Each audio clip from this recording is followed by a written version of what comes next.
you guys? It's Nassim here. Now, I just recently got my hands on the 8th gen Apple Watch, and based on my first impressions with it, there was this one simple statement that I think wraps up the Series 8 as a whole.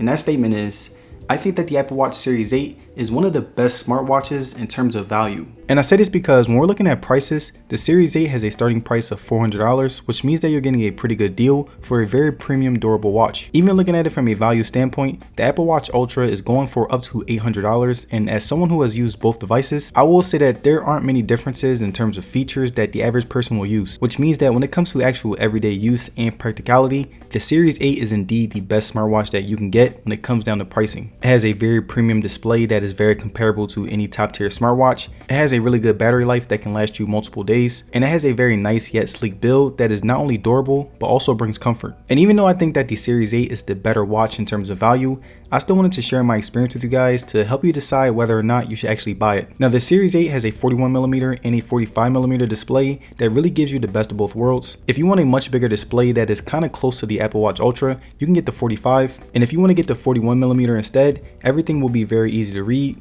colorful, vibrant, and will also feel very high quality when compared to the Series 7. And Apple pretty much decided to keep the exact same look as the previous models. I wish they could have done more, but this year they decided to put more effort into the Ultra. Now, something that I would say wasn't as good as the Ultra was the fact that the display didn't handle fingerprints as well. Like right here, you can see how good it handles fingerprints, and I really was impressed. And now one of the last things that was a major improvement for me when it comes to the display is the responsiveness. Like whenever I was scrolling through the OS, I got much less lags when compared to the Series 7. Everything felt sleek, and I loved all of the little animations within the display. Now, the battery on the Series 8 was really amazing, especially when you consider the price. I was able to last 2 full days before I had to charge it again, and during that period, I would check notifications through my watch, change music, make calls, and track my sleep. And I was amazed how it could track my sleep and still be able to last that long, since it's doing a lot of work when it's not on. I also used it as my alarm clock, which put extra strain on it due to strong vibrations. And one thing that I will say is that if you do get the Series 8, the biggest benefit is that you'll be able to track your sleep in a much comfortable manner. Whenever I was sleeping with my Series 8 on,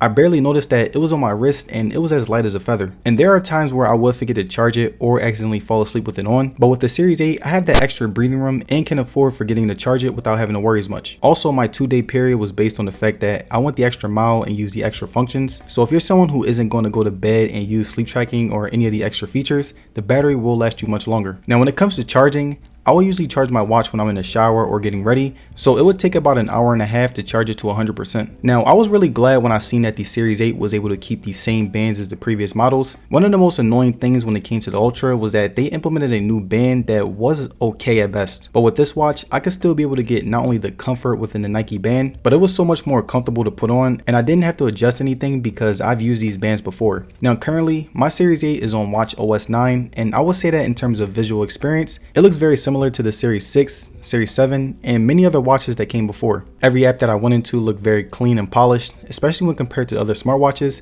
Also, everything was straight to the point, so you're not wasting too much time toggling through your smartwatch. Now, the only problem that I had with the Series 8 and most Apple Watches as a whole was the watch faces. Like, it has some good pre-installed faces, but I prefer the ones on the Galaxy Watch if I'm being honest. The ones on the Apple Watch were kind of dull and there were limited options. But overall, it still had the same aesthetic as the previous Apple Watch, but feels much more smoother and more premium. You get those same functions that you're familiar with, and Apple was able to capitalize on the aspect. Now, it's safe to say that whatever workout or sport that you do in your daily life, the Series 8 will have a tracker that specializes within that exercise. Like right here, you can see all of the different workouts and sports training that this app has in its catalog. My favorite thing about working out with my Series 8 is that it'll notice that I'm on a jog and decide to automatically track it for me, which again is a very helpful feature that comes in handy whenever I forget to manually do it myself. And now the last thing that I liked when it came to my fitness was that after I was done my run, I would check my health app on my phone and it would tell me every stat of my run. Not only did I know what was going on, but I also knew what I could improve on. Now, coming into my final conclusion, I think that the Apple Watch Series 8 is a really great watch that has a lot to offer,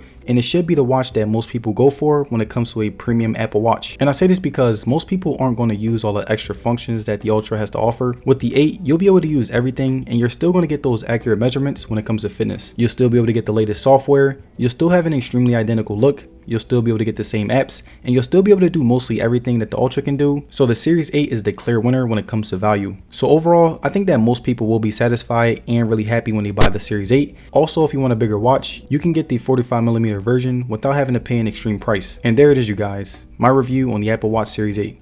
Now let me know down in the comments, would you get the Ultra or the Series 8? Let me know. And if you guys made it to the end of this video, I'd like to say thank you for sticking around, and don't forget to like the video and subscribe. It'll be very appreciated. And as far as social media, you can follow me on Twitter and Instagram, and I will see you guys on the next one.